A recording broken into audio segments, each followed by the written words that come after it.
Hello दोस्तों, कैसे हैं आप सब। आशा करता हूं आप सब अच्छे होंगे, स्वस्थ होंगे, मस्त होंगे और आपकी पढ़ाई भी अच्छे से चल रही होगी। दोस्तों, मैं प्रदीप राणा आपके अपने YouTube channel maths by Rana sir में आप सभी का स्वागत करता हूं। दोस्तों, आज इस KVS PRT की बढ़ती श्रृंखला में आज हम लोग जो पढ़ने वाले हैं वो दोस्तों KVS PRT से रिलेटेड इसका जो सिलेक्शन प्रोसेस है, उस सिलेक्शन प्रोसेस में आप लोग को एक टॉपिक दिया गया है, जिस टॉपिक का नाम है यहाँ पे देखिए लिखा गया है ऊपर, तार्किक अंकगणित और मेंटल अर्थमेटिक। ठीक है, तो दोस्तों आज हम इस टॉपिक के बारे में डिस्कस करेंगे। तो दोस्तों, अगर ये वीडियो आप लोग को पसंद आए तो वीडियो को लाइक कीजिएगा, शेयर कीजिएगा और हाँ, अगर चैनल पर नए हैं तो चैनल को सब्सक्राइब करना बिल्कुल ना भूलिएगा। ठीक है, तो दोस्तों जैसा कि आप लोग जानते हैं कि जो KVS PRT आप लोग का एग्ज़ाम लगा हुआ है, उसका जो सिलेक्शन प्रोसेस है उसमें आपको 2 चरणों से गुजरना पड़ेगा। ठीक है, कितने चरणों से? उसमें आपको 2 चरणों से गुजरना पड़ेगा। पहला उसमें है 180 नंबर का आपका रिटर्न रहेगा। क्या रहेगा? उसमें 180 नंबर का आपका रिटर्न रहेगा। और उसके बाद सेकंड क्या है, आपका टीचिंग स्किल प्लस इंटरव्यू, अर्थात 180 नंबर का आपका रिटर्न एग्ज़ाम होगा। अगर आप रिटर्न एग्ज़ाम में क्वालिफाई कर जाते हैं तो उसके बाद आपको टीचिंग स्किल प्लस इंटरव्यू, जो कि दोनों मिला करके आपको 60 मार्क्स का होगा, 60 नंबर का होगा। तो उसके बाद आपको जो सेकंड फेज़ होगा वो आपका टीचिंग स्किल प्लस इंटरव्यू, इससे आपको हो करके गुजरना पड़ेगा, तब जा करके आप अपने ज्वाइनिंग लेटर को प्राप्त कर पाएंगे। ठीक है, तो दोस्तों यही इस पर थोड़ा सा हम नज़र डाल लेते हैं। जैसे आप लोग का जो सिलेक्शन प्रोसेस है, क्या है, जो सिलेक्शन प्रोसेस है आपका KVS PRT का, उसमें आप लोग को जानते हैं जो आप लोग का फर्स्ट फेज़ होगा, वो फर्स्ट फेज़ आप लोग का 180 मार्क्स का आपका क्या होगा, रिटन एग्ज़ाम होगा। क्या होगा? रिटन एग्ज़ाम होगा। ठीक है, रिटन एग्ज़ाम होगा। जैसे कि आप लोग जानते हैं कि 180 नंबर का जो रिटन एग्ज़ाम होगा, इसमें कोई नेगेटिव मार्किंग नहीं होगी। टाइम आप लोग का 180 क्वेश्चन 180 नंबर का होगा। ठीक है, एक क्वेश्चन 1 नंबर का होगा। ये चीज़ तो आप लोग जान ही रहे, ऑलरेडी पहले जान चुके हैं। तो ये तो दोस्तों आप लोग का फर्स्ट फेज़ है, जिसमें आपको 180 क्वेश्चन होगा और ये रिटन है। अगर इस रिटन को आप क्वालिफाई कर जाते हैं तो आपको सेकंड में क्या होगा, 60 मार्क्स का, 60 नंबर का, जो 60 मार्क्स का होगा आपका क्या होगा, टीचिंग स्किल प्लस इंटरव्यू। क्या हो जाएगा? इंटरव्यू। ठीक है, तो अगर आप रिटन प्रोसेस से जो 180 नंबर का आप लोग का रिटन प्रोसेस है, इससे अगर आप इसको क्वालिफाई कर जाते हैं तो फिर आपका सेकंड फेज जो हो जाएगा वो होता है आपका 60 मार्क्स का। और इस 60 मार्क्स में आपका जो है 30 नंबर का आपका टीचिंग स्किल रहेगा और 30 नंबर का आपका इंटरव्यू रहेगा। अर्थात इसको जब अगर हम देखें तो ये हमारा 70 और अनुपात 30, इसके रेशियो में ये टोटल पेपर बनेगा। अर्थात 30 जो 70% आपका बनेगा वो आपका रिटन एग्ज़ाम पे होगा, और जो 30% आपका बनेगा, ये 30% क्या हो जाएगा, आपका टीचिंग स्किल प्लस इंटरव्यू। तो टीचिंग स्किल प्लस इंटरव्यू आपका 30% पे होगा और 70% आपका क्या रहेगा, ये आपका रिटन एग्ज़ाम। ठीक है, तो दोस्तों जैसा कि आप लोग जानते हैं कि रिटन एग्ज़ाम में हमारे होल सब्जेक्ट, मतलब जितने भी सब्जेक्ट हैं, वो रिटन एग्ज़ाम में सबसे क्वेश्चन कुछ ना कुछ उठा करके पूछेगा। आप लोग जानते ही हैं कि 100 नंबर का आपका अदर है प्लस 80 नंबर का आपका जो सब्जेक्ट है, सब्जेक्ट में जैसे हिंदी हो गया, इंग्लिश हो गया, EVS हो गया, मैथमेटिक्स हो गया। ठीक है, इनसे रिलेटेड क्वेश्चन आपसे पुटअप करेगा, आपसे पूछेगा। और अगर इसको आप पास कर जाते हैं, इसको अगर क्वालिफाई कर जाते हैं, तो जो आप लोग का सेकंड फेज़ होगा, सेकंड फेज़ जो आपका टीचिंग स्किल प्लस इंटरव्यू है, उसमें आप लोग जानते हैं कि टीचिंग स्किल प्लस इंटरव्यू में आपका जो तार्किक ज्ञान है, क्या है, आपका जो तार्किक ज्ञान है, अर्थात जो आपकी मेंटल एबिलिटी है, उस मेंटल एबिलिटी को एग्जामिनर चेक करना चाहता है कि आपकी मेंटल एबिलिटी क्या है, आपका तार्किक ज्ञान क्या है, इंटरनल क्वालिटी आपकी क्या है। इस चीज़ को चेक करने के लिए एग्जामिनर आपके सामने इंटरव्यू प्लस टीचिंग स्किल को रखता है। ठीक है, तो उसी में दोस्तों इसी प्रोसेस में आगे देखते हैं कि आपका जो सब्जेक्ट में 20 नंबर का जो मैथमेटिक्स आएगा, ठीक है, क्या आएगा, जो 20 नंबर का आपका मैथमेटिक्स आएगा, उस 20 नंबर के मैथमेटिक्स में आपका एक टॉपिक दिया गया है जिसका नाम है मेंटल अर्थमेटिक। क्या है? Mental arithmetic.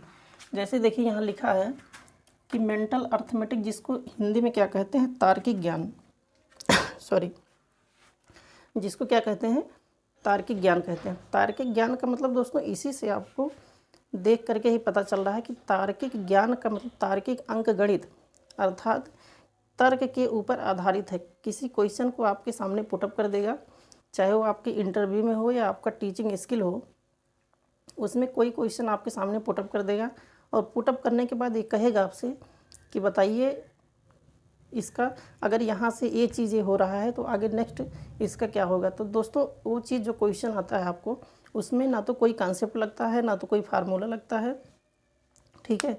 उसको कहीं ना कहीं आपकी जो मेंटल एबिलिटी है, जो आपका तार्किक ज्ञान होता है, उसी पे आधारित तो क्वेश्चन पूछता है कि आपके सोचने की क्षमता कितनी है, ठीक है। तो एग्जामिनर यही जानना चाहता है कि आपके सोचने की क्षमता क्या है, और उस क्षमता को चेक करके आपको मार्क्स प्रोवाइड करता है, ठीक है। जिस हिसाब से आपकी मेंटल एबिलिटी होगी उसी हिसाब से एग्जामिनर आपको नंबर देगा, ठीक है। तो दोस्तों इसी में ये जो मैथमेटिक्स का पोर्शन आपका है, उसमें एक चैप्टर भी इससे रिलेटेड दिया गया है जिसका नाम है मेंटल अर्थमेटिक, यानी तार्किक अंकगणित। दोस्तों ये चीज़ मेंटल अर्थमेटिक जो है, ये आप लोग को दोनों में काम करेगा। अगर इसको आप अच्छे से पढ़ लेते हैं तो आपको अर्थमेटिक में भी काम करेगा, तो रिटन में भी काम करेगा, और प्लस जो टीचिंग स्किल प्लस इंटरव्यू दोनों में काम करेगा, ठीक है।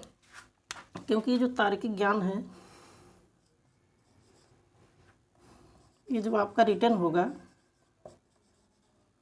जो रिटन होगा 180 नंबर का, इसमें तो आपको क्वेश्चन बन करके आएगा, कोई ना क्वेश्चन, 1 से 2 क्वेश्चन इसमें बन के आएगा और उसको आपको सॉल्व करना होगा। लेकिन सबसे मेन चीज़ जो आपका हो जाएगा वो आपका जब टीचिंग स्किल प्लस इंटरव्यू, क्या है, टीचिंग स्किल और इंटरव्यू, जब वहाँ पर आप जाएंगे तो वहाँ पे बहुत सारे बच्चे रहेंगे, तो एग्जामिनर एक एक क्वेश्चन, तो एक एक टॉपिक कोई देगा नहीं सबको कि लीजिए आप इस पे पढ़ाइए, लीजिए आप इसको पढ़ाइए। तो वहाँ पे दोस्तों एक बाउल होता है, बाउल में कुछ पर्चियाँ उसमें आप लोग को देखने को मिलेगा, और ये कहेगा एग्जामिनर को उसमें से एक पर्ची उठाइए और उसको खोलिए। खोलने के बाद देखिए कि उसमें कौन सा टॉपिक है, ठीक है, और जो टॉपिक उसमें निकलेगा उसी टॉपिक पे आपको वहाँ पे पूरी तरह से उसका विश्लेषण करना पड़ेगा, ठीक है। और उसको अच्छे से आपको एग्जामिनर को सेटिस्फाइड करना पड़ेगा कि एग्जामिनर अच्छे सेटिस्फाइड हो जाए उस टॉपिक से, ठीक है। तो मान लीजिए अगर आप कोई पर्ची वहाँ से उठाते हैं और उस पर्ची में आपको आ गया मेंटल अर्थमेटिक, क्या आ गया, मेंटल अर्थमेटिक आ गया, और इस मेंटल अर्थमेटिक के बारे में एग्जामिनर आपसे जानना चाहता है कि तार्किक ज्ञान क्या होता है, तार्किक अंकगणित क्या होती है। दोस्तों अगर आप लोग पढ़े रहेंगे तभी इसके बारे में आप अच्छे से डिस्क्राइब कर पाएंगे, वरना आप 1 से 2 लाइन 4 लाइन में आप बता करके उसके बाद चले आएंगे, जिससे कि आप जानते हैं कि अगर एग्जामिनर सेटिस्फाइड नहीं हुआ तो आपको ठीक ठाक नंबर भी नहीं देगा, ठीक है। तो चलिए देखते हैं ये मेंटल अर्थमेटिक होता क्या है।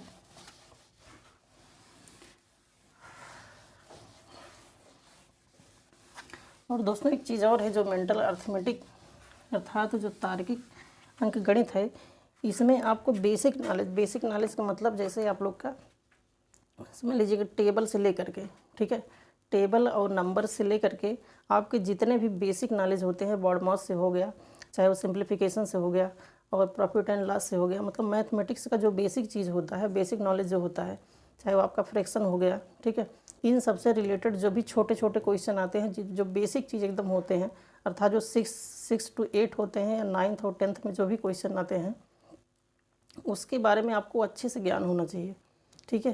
क्योंकि इंटरव्यू और प्लस जो है टीचिंग स्किल में अक्सर अगर क्वेश्चन पूछा जाता है तो बहुत हाई लेवल का क्वेश्चन नहीं पूछा जाता, ठीक है सॉरी।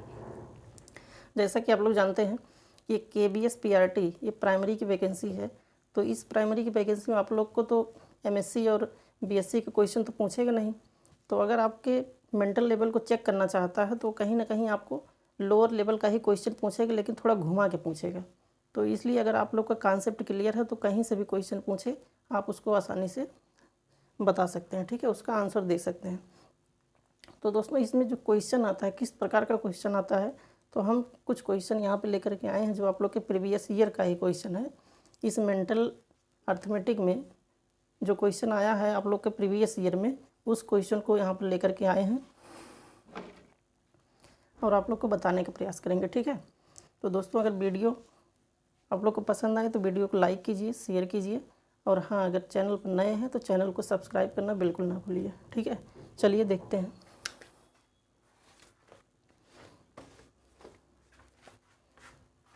दोस्तों एक क्वेश्चन यहाँ पे है, इस मेंटल एबिलिटी से अर्थात मेंटल अर्थमेटिक से एक क्वेश्चन आप लोग के सामने है। यदि किसी टोकरी में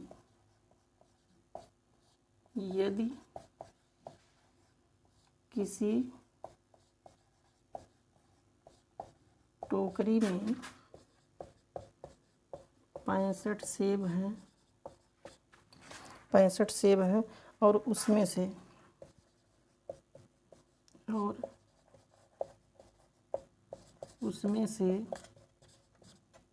17 सेब निकाल लिया गया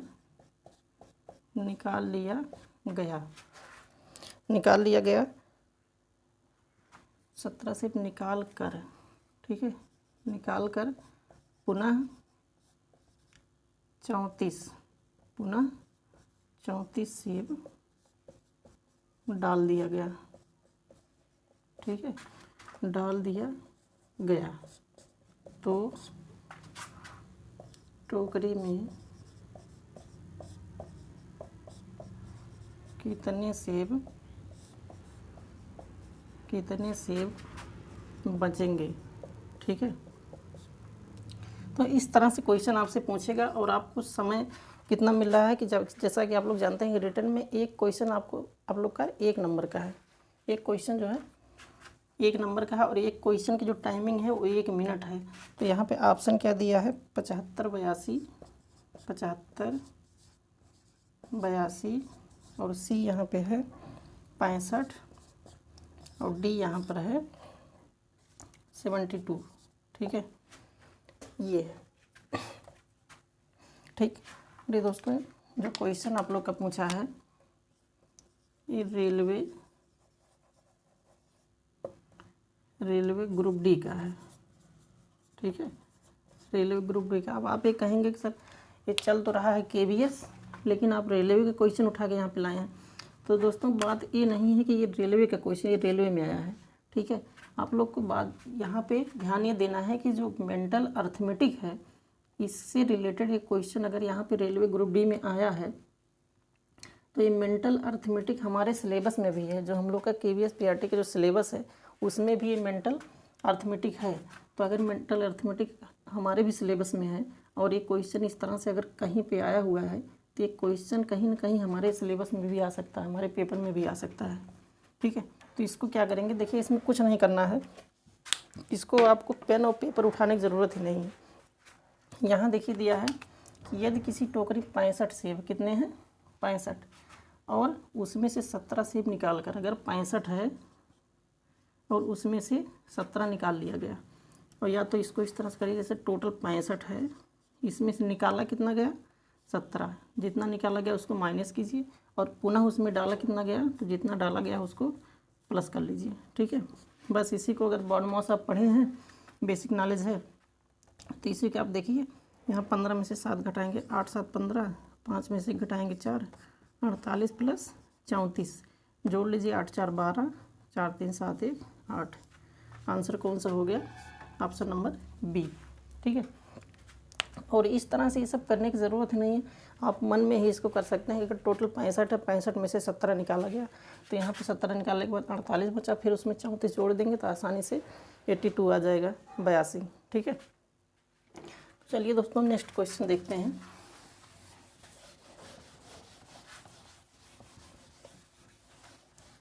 अगला क्वेश्चन यहाँ पर है, यदि किसी स्कूटर, सेकंड क्वेश्चन है, यदि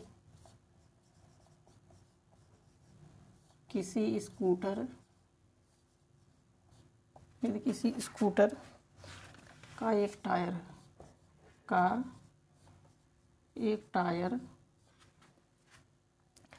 15 किलोमीटर, कितना 15 किलोमीटर चल सकता है, तो स्कूटर में लगे दोनों टायर, स्कूटर में लगे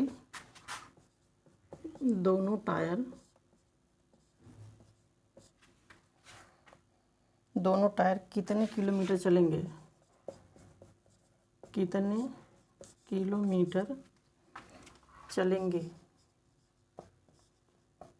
ठीक है। इसमें ऑप्शन दिया है 15, 30, 45, 15, 30, 45 और डी यहाँ पर है 60। और ये दोस्तों जो ऑप्शन दिया गया है ये टोटल आपका किलोमीटर में है, किस में है, किलोमीटर में, ठीक है।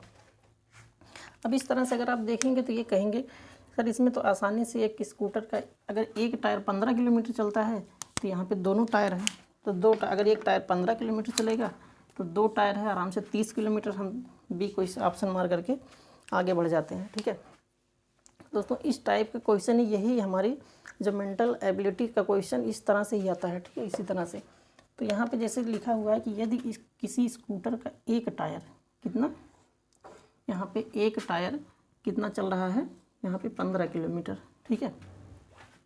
तो यहाँ पे पूछा है कि तो स्कूटर में लगे दोनों टायर कितने किलोमीटर चलेंगे, ठीक है।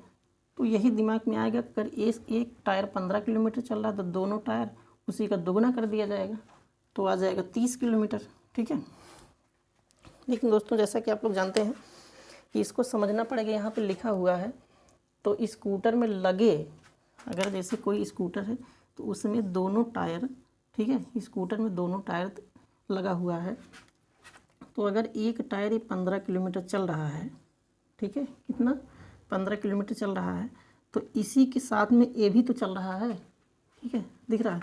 अगर ए यहाँ पे 15 किलोमीटर चल रहा है तो ए भी तो इसी के साथ में ही चल रहा है ना। ऐसा तो है नहीं कि एक टायर लगा करके दूसरा टायर निकाल के रखे रहेंगे, एक से चलाएंगे फिर इसको इसमें लगा देंगे, क्योंकि आप लोग जानते हैं यहाँ अगर ये चीज़ ना लिखा होता कि लगे दोनों टायर, ठीक है, अगर यहाँ लगने की बात ना किया होता, यही चीज़ आप लोग को ध्यान देना है, क्योंकि जो प्रीपोजिशन होता है जो यहाँ पे उसको आप लोग को अच्छे से ध्यान देना है, और उसके साथ साथ यहाँ पे देखना है कि यहाँ पे क्वेश्चन में कहा क्या है, ठीक है, क्वेश्चन में कहा क्या है कि किस तरह से क्वेश्चन पूछा है। तो यहाँ पे लगे दोनों टायर पूछा, तो इसका मतलब इस स्कूटर में दोनों टायर लगा हुआ है, तो दोनों टायर एक साथ चल रहा है। जब एक साथ चल रहा है तो अगर ये 15 किलोमीटर चल रहा है तो इसी के साथ में ये भी तो चल रहा है, ठीक है। तो दोनों टायर अगर पूछा दोनों टायर कितने किलोमीटर चलेंगे तो भी कितना हो जाएगा, 15 किलोमीटर, ठीक है, समझ में आया। तो दोस्तों इसी तरह के क्वेश्चन आपका इंटरव्यू में भी पूछा जाएगा, और जो टीचिंग स्किल आप लोग का है उसमें भी इस तरह का क्वेश्चन पूछा जाएगा, ठीक है। तो आशा करते हैं दोस्तों एक क्वेश्चन आप लोग को अच्छे से समझ में आया होगा। तो अगर क्वेश्चन आप लोग को समझ में आ रहा है तो वीडियो को लाइक कीजिए, शेयर कीजिए, और अगर चैनल पर नए हैं तो चैनल को सब्सक्राइब कर लीजिए, जिससे आप लोग को आने वाले अगला वीडियो का नोटिफिकेशन आसानी से आप तक पहुंचता रहे, ठीक है। क्वेश्चन नंबर 3, क्वेश्चन नंबर 3 क्या है कि यदि किसी संख्या का 42%, यदि किसी संख्या का 42% कितना है, 126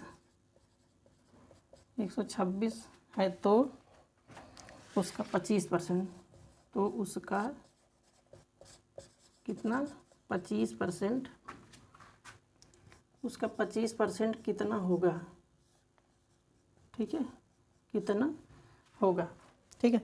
इसमें ऑप्शन देखिए दिया है आप लोग को 70 और बी दिया है यहाँ पे 75 और सी यहाँ पर दिया है 60 और डी दिया है 90।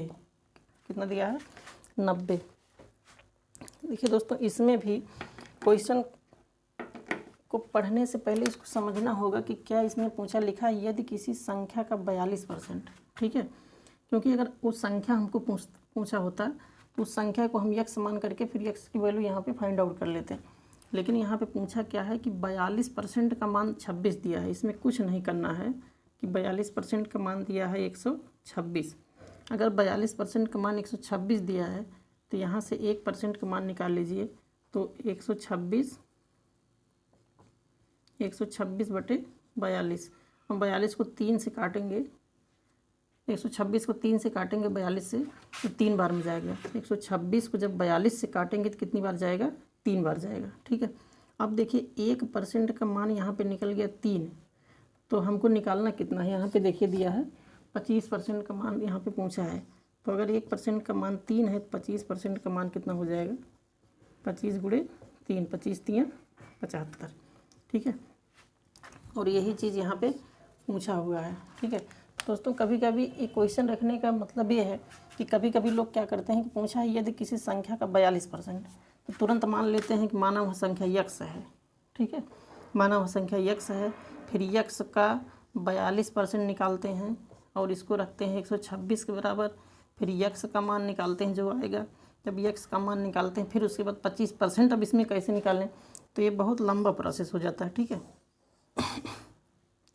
तो इसमें इस मेंटल एबिलिटी के अंतर्गत हम यही देखेंगे इसमें पूछा क्या है। तो जितना हमारा यहाँ पे पूछा है उसी को हम केवल निकालेंगे, बाकी वह संख्या कौन सी है, किस प्रकार की संख्या है, कितना उसका मान है, क्या निकलेगा, इससे हमको कोई मतलब नहीं है। ठीक है, तो 42% का मान अगर 126 दिया है तो 1% का मान निकाल लीजिए जो आएगा, और उसी से रिलेटेड 25% का मान निकाल लीजिए, डायरेक्ट आंसर रख करके फिर आगे बढ़ जाइए। ठीक है, क्योंकि पेपर में जो आप लोग का आता है उसमें एग्जामिनर ये आपसे उम्मीद नहीं करता कि एक क्वेश्चन के पीछे आप 5 मिनट 4 मिनट 3 मिनट लगाएंगे। ठीक है, क्योंकि उसको अच्छे से आपको डिस्क्राइब नहीं करना है, उसका आंसर निकाल करके आपको आगे बढ़ना है। ठीक है, कम से कम समय में अधिक से अधिक क्वेश्चन आप लोग करना होता है। ठीक है, तो देखिए दोस्तों, अगला क्वेश्चन इसमें देखिए, क्वेश्चन नंबर 4। इसमें एक क्वेश्चन और दिया है कि एक साइकिल सवार, क्या पूछा है? एक साइकिल सवार 1 घंटे में 48 किलोमीटर साइकिल चलाता है। 48 किलोमीटर क्या करता है? साइकिल चलाता है। ठीक है, चलाता है, तो वह 7.5 मिनट, कितना है?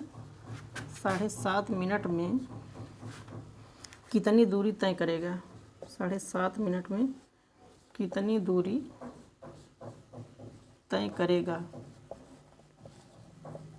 ठीक है, इसमें दोस्तों ऑप्शन जो दिया गया आप लोग का 4 किलोमीटर, बी है आपका 15 किलोमीटर, सी यहाँ पे दिया गया है 6 किलोमीटर और डी यहाँ पर दिया गया है 8 किलोमीटर। ठीक है, डी कितना दिया गया है? 8 किलोमीटर दिया गया है। अब देखिए यहाँ पर देखते हैं ध्यान से, लिखा हुआ है एक साइकिल सवार 1 घंटे में 48 किलोमीटर चलता है। दोस्तों आप इसको 2 तरीके से हल कर सकते हैं। एक तो आप इसको अच्छे से, जो कॉन्सेप्ट होता है इसका, कॉन्सेप्ट के हिसाब से एक तो सॉल्व कर सकते हैं, एक तो आप मेंटल एबिलिटी के थ्रू भी आप आसानी से सॉल्व कर सकते हैं। और इसमें ना तो आपको पेन उठाने की ज़रूरत है ना पेपर उठाने की ज़रूरत है। तो पेन और पेपर इसमें बिल्कुल उठाने की ज़रूरत नहीं, आप उसी हिसाब से हल कर सकते हैं कि जैसा कि आप लोग जानते हैं कि 1 घंटा बराबर कितना होता है? 60 मिनट। 1 घंटा बराबर 60 मिनट। अगर 1 घंटे में 60 मिनट होता है और हमको यहाँ पे पूछा कितना है कि 7.5 मिनट में कितनी दूरी तय करता है। तो 60 को अगर 2 भाग में बांटेंगे, जैसे ये 60 है, 60 को अगर हम यहाँ पे 2 भागों में बांटेंगे तो हो जाएगा 30 मिनट, और इस 30 को अगर 2 भागों में बांटेंगे तो हो जाएगा 15 मिनट। ठीक है, कितना हो जाएगा 15 मिनट। और इस 15 को अगर हम 2 भागों में बांटते हैं तो कितना हो जाएगा 7.5 मिनट। ठीक है, और वैसे ये भी हो जाएगा 7.5 मिनट, 7.5 मिनट। वैसे ये भी हो जाएगा, यहाँ को अगर 2 भागों में बांटते हैं, इसको भी 2 भागों में बांटते हैं तो 7.5 मिनट ये भी हो जाएगा। ठीक है, तो यहाँ देखिए अगर 60 को हमको देखना है तो 2 भाग ये देखिए हो गया 2, और यहाँ पे कितना हो जाएगा 4। ठीक है, 4 2 6, और कितना हो जाएगा यहाँ 60 को अगर हम 8 भागों में, 60 को अगर हम यहाँ पे 8 भागों में बांटते हैं, ठीक है, तो आप लोग जैसे कि जानते हैं कि इस तरह से आप लोग देखिए, फिर से आप लोग को बताएं कि अगर ये 60 मिनट है, ध्यान से देखिएगा, अगर ये 60 मिनट है तो 60 मिनट को अगर हम 30 मिनट में बांटें तो ये 2 भागों में बंट गया। ठीक है, अगर इसी 60 को हम यहाँ पे देखिए अगर 15 मिनट में बांटें तो ये कितने भागों में बंट जाएगा, 15 चौका 60 अर्थात 4 भागों में बंट जाएगा। ठीक है, और फिर इसी 60 को अगर हम 8 भागों में बांटें तो कितने मिनट का हो जाएगा, 7.5 मिनट का। दोस्तों थोड़ा सा आवाज़ आ रहा होगा, अभी सही हो जाएगा आप लोग का, थोड़ा कम, ठीक है, हल्का सा आवाज़ आ रहा होगा, अभी ये सही हो जाएगा क्योंकि बगल में कुछ ड्रिल हो रहा है। तो यहाँ देखिए तो 7.5 मिनट अगर इसको करते हैं तो ये 60 कितने भागों में बट जाएगा, 8 भागों में बट जाएगा। तो यहीं से हम इसको देखते हैं कि अगर 1 घंटा बराबर 60 मिनट है और 60 मिनट को अगर 2 भागों में बांटते हैं 30 मिनट होगा, 4 भागों में बांटते हैं तो 15 मिनट होगा, और इसी को अगर 8 भागों में करते हैं तो 1 भाग इसमें कितना हो जाएगा, 7.5 मिनट। ठीक है, तो ये 7.5 जो है वो 1 घंटे का 8वां भाग है। कौन सा भाग, 8वां भाग है। तो इस जो 48 यहाँ पे दिया है, तो 48 का भी अगर हम 8वां भाग निकालते हैं, कौन सा 8वां भाग, तो एक कैंसिल आउट करेंगे तो 8 6 48, यहाँ पे कितना हो जाएगा 6, अर्थात जो आंसर हो जाएगा 6 किलोमीटर हो जाएगा। एक तो इस तरह से करेंगे, और अगर इस तरह से आप लोग को नहीं समझ में आता है तो देखिए एक प्रोसेस इसका और है। जैसे आप लोग जानते हैं 1 घंटा बराबर 60 मिनट। ठीक, अगर 1 घंटे में 60 मिनट है तो मिनट को अगर हम सेकंड में बदलते हैं तो ये हो जाएगा 3600 सेकंड। ठीक, और यहाँ 7.5 मिनट दिया, 7.5 मिनट का मतलब 7.30, इस तरह से। यहाँ पे क्या है, मिनट में है, इसको सेकंड में जब बदलते हैं तो 7 को 7 मिनट और 1 मिनट बराबर 60 सेकंड होता है, तो यहाँ पे 7.30 गुणे 60। ठीक है, तो यहाँ की जैसा कि आप लोग जानते हैं 7 मिनट को अगर हम सेकंड में बदलते हैं तो कितना हो जाएगा, 7 6 42, 420, और 30 सेकंड इसमें और है, 30 सेकंड इसमें और ऐड करेंगे तो कितना हो जाएगा, 3 2 5 और 4, कितना हो जाएगा 450। तो इस 7 मिनट को अगर हम इससे करते हैं तो ये टोटल यहाँ से इतना हो जाएगा 450 सेकंड। ठीक है, अब देखिए अगर 1 घंटा बराबर 3600 सेकंड है और 7.5 घंटा 7.5 मिनट 7.5 मिनट बराबर 450 सेकंड है। ठीक है, तो इस 450 सेकंड से अगर 3600 में भाग देते हैं, देखिए कितना बार आता है, तो 3600 बटे 450, 0 से 0 कैंसिल कर दीजिए, यहाँ बचा कितना 45। ठीक है, 45 को 360 में जब काट करेंगे तो हो जाएगा 45 और 6, क्योंकि 6 पंचे 30 और 6 चौके 24, 3600 यहाँ पे दोस्तों कितना है, 7.5 घंटा, 7 6 42, और 8 टाइम्स तो नहीं आएगा, हाँ 8, कहे कितनी दूरी तय करेगा, 7.5 मिनट में कितनी दूरी तय करेगा, तो ये हो जाएगा 8वां भाग इसका। ठीक है, 8 6 48, सही तो है।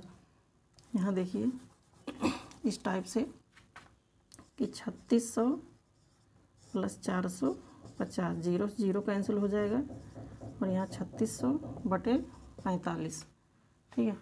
तो इसको अगर करेंगे तो 5 9 45 और 5 7 35 और 1 36 5 2 10 9 8 72 अर्थात 8 गुना। देखिए वही चीज़ आ गया यहाँ पे, देखिए कितना 8 गुना है, ठीक है। 45 को 360 से जब भाग देंगे तो 8 बार जाएगा। यहीं से यहाँ देखिए अगर काटेंगे 45 से अगर 360 को डिवाइड करेंगे तो 8 बार जाएगा। और यहाँ पे 8 गुना अर्थात जो ये 7.5 मिनट है वो 1 घंटे का कौन सा भाग है, 8वां भाग है। तो अगर 48 का 8वां भाग निकालते हैं तो वही चीज़ देखिए आ गया, 48 का 8वां भाग निकालते हैं तो 8 6 48 किलोमीटर, 6 किलोमीटर, ठीक है। तो ये चीज़ आ गया। इस तरह से इसको 2 तरीके से हम सॉल्व कर सकते हैं, ठीक है। देखिए आगे देखिए,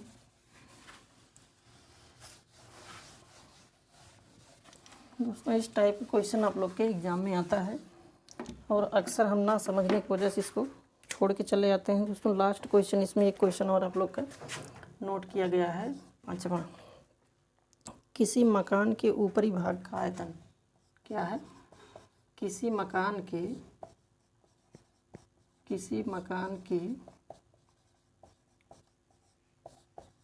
ऊपरी भाग का आयतन कितना दिया है? 216 मीटर क्यूब, 216 मीटर क्यूब है। तो उस मकान के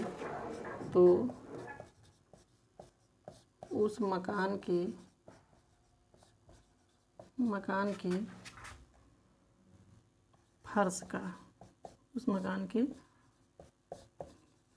का आयतन बताइए, ठीक है।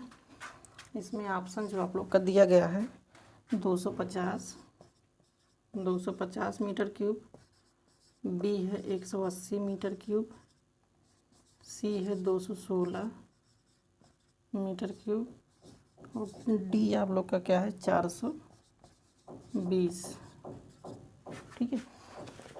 दोस्तों इस टाइप का क्वेश्चन आप लोग के इंटरव्यू में भी आ सकता है, टीचिंग स्किल में भी पूछा जा सकता है और आप लोग के रिटर्न एग्ज़ाम में तो आएगा ही आएगा, ठीक है। तो इसमें देखिए कुछ नहीं करना है, अगर आप कंसंट्रेट माइंड से अगर इसको देख रहे हैं और अच्छे से समझ रहे हैं तो आप लोग कुछ नहीं करना, बस देखते ही तुरंत टिक मार देंगे, ठीक है। इसमें 5 सेकंड भी आप लोग को नहीं लगेगा, देखते ही तुरंत टिक मार देंगे। क्योंकि यहाँ पे देखिए दोस्तों जो दिया गया है, यहाँ पे दिया गया है किसी मकान के ऊपरी भाग का, ठीक है। कोई मकान, जैसे आप लोग का मकान आप लोग जानते हैं किस कैसा होता है, क्यूबॉइड शेप का होता है। आप लोग का मकान, मैक्सिमम मकान क्यूबॉइड शेप अर्थात घनाभ के आकार का होता है, ठीक है। घनाभ के आकार का या घन आकार होता है, क्यूब शेप का होता है या तो क्यूबॉइड का होता है। अब इसमें देखिए यहाँ पे आप लोग का ये चीज़ हो जाता है लंबाई और ये हो जाता है चौड़ाई और ये चीज़ यहाँ से यहाँ तक ऊंचाई, ठीक है। ये चीज़ आपका क्या है, ये देखिए, ठीक है। कोई आपका मकान बना है, उस मकान का अगर देखेंगे तो एक लंबाई होता है, एक चौड़ाई होता है, एक उसकी ऊंचाई होती है। ऊंचाई का मतलब जो दीवार है, एक साइड का दीवार उसकी चौड़ाई हो जाएगी और एक दीवार लंबाई उसका डिनोट करेगा और एक ऊंचाई को, ठीक है। तो दोस्तों यहाँ पे पूछा हुआ है किसी मकान के ऊपरी भाग का। ऊपरी भाग का मतलब कोई मकान है, इस मकान का ये ऊपरी भाग यहाँ से लेकर के यहाँ तक, ये जो ऊपरी भाग है अर्थात जो छत वाला भाग है, कौन सा, जो मकान के ऊपरी छत का जो पोर्शन होता है उसका आयतन यहाँ पे देखिए दिया है 216 मीटर क्यूब है। तो अगर जो छत का आयतन होगा, फिर नीचे पूछा है कि तो उस मकान के फर्श का, किसका, फर्श का आयतन। अब इसमें कुछ लोग क्या करेंगे कि इसमें फार्मूला लगा देंगे, लंबाई चौड़ाई ऊंचाई के सब फार्मूला निकाल करके और फिर लास्ट में क्वेश्चन को छोड़ के चले आएंगे। लेकिन इसमें कुछ नहीं करना है।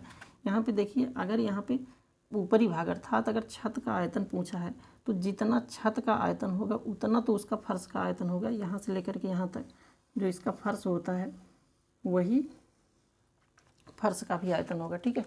तो अगर जितना उसके छत का आयतन होता है उतना ही फर्श का आयतन, क्योंकि फर्श जिस शेप में होता है सेम उसी शेप में दीवार खड़ा करके और ऊपर उसको स्लैब भी ढालते हैं, ठीक है। तो फर्श का आयतन और छत का आयतन दोनों का आयतन कितना हो जाता है 216। तो 216 यहाँ पे मीटर क्यूब हो जाएगा। ठीक है दोस्तों, इस टाइप क्वेश्चन आता है तो हमेशा आपको कंसंट्रेट माइंड से रिटन एग्ज़ाम देना है, प्लस जो आपका टीचिंग स्किल प्लस इंटरव्यू है इसको भी आसानी से आप सॉल्व कर पाएंगे सब कुछ। लेकिन अगर आप कंसंट्रेट माइंड से एग्ज़ाम में अगर बैठे हैं और इस तार्किक अंकगणित वाले चैप्टर को अगर आप अच्छे से पढ़े हैं तो हर एक कॉन्सेप्ट को आप कम से कम समय में एग्जामिनर को या रिटन एग्ज़ाम में आप आसानी से कर पाएंगे। ठीक है, तो चलिए दोस्तों, आज की वीडियो में इतना ही। मिलते हैं किसी नेक्स्ट वीडियो में नेक्स्ट कॉन्सेप्ट के साथ।